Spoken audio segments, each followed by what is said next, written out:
మాజీ మంత్రి విడుదల రజని తమను బెదిరించి భయపెట్టి కోట్లు వసూలు చేశారంటూ హోంమంత్రి అనితకు ఫిర్యాదు అందింది. పల్నాడు జిల్లా ఎడ్లపాడుకు చెందిన బాలాజీ స్టోన్ క్రషర్ భాగస్వామి నల్లపనేని చలపతిరావు ఈ మేరకు లిఖితపూర్వకంగా ఫిర్యాదు చేశారు.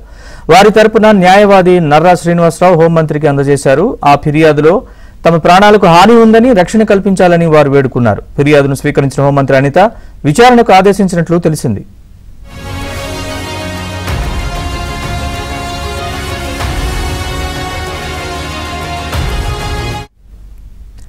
ఫిర్యాదుదారు చలపతిరావు మరో ముగ్గురు భాగస్వాములతో కలిసి 2010 నుంచి ఎడ్లపాడు గ్రామంలో శ్రీ లక్ష్మీ బాలాజీ స్టోన్ క్రషర్ వ్యాపార సంస్థను నడుపుతున్నారు. 2020 సెప్టెంబర్ 9న నాటి ఎమ్మెల్యే విడుదల రజని పిఏ దొడ్డా రామకృష్ణ క్రషర్ వద్దకు వచ్చి ఎమ్మెల్యేని కలవమని చెప్పారు. దీంతో వారు రజనిని ఆమె కార్యాలయంలో కలిశారు.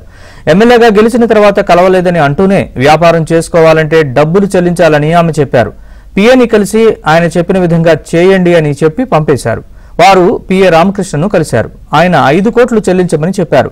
అంత చెల్లించలేమని చెప్పిన క్రషర్ యాజమాన్యాన్ని బెదిరించారు. వ్యాపారం ఎలా చేస్తారో చూస్తాం, మీ అంతు చూస్తామంటూ హెచ్చరించారు.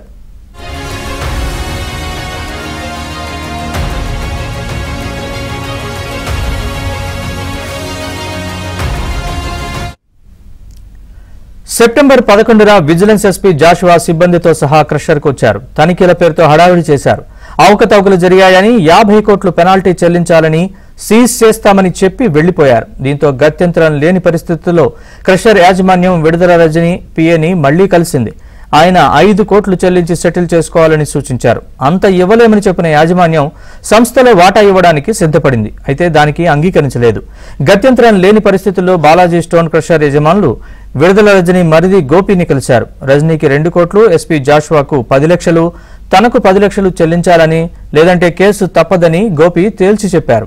2021 ఏప్రిల్ 4న చిలకలూరుపేట టౌన్ పురుషోత్తపట్నంలోని విడుదల గోపి నివాసంలో ఆ మొత్తాన్ని ఆయనకు అందజేసినట్లు చలపతిరావు తన ఫిర్యాదులో వివరించారు.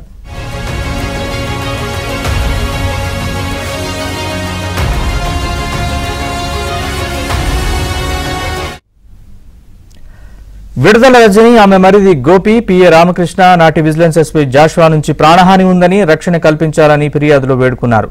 బెదిరించి భయపెట్టి వసూలు చేసిన సొమ్ములు వెనక్కిప్పించాలని నల్లపనేని చలపతిరావు విజ్ఞప్తి చేశారు.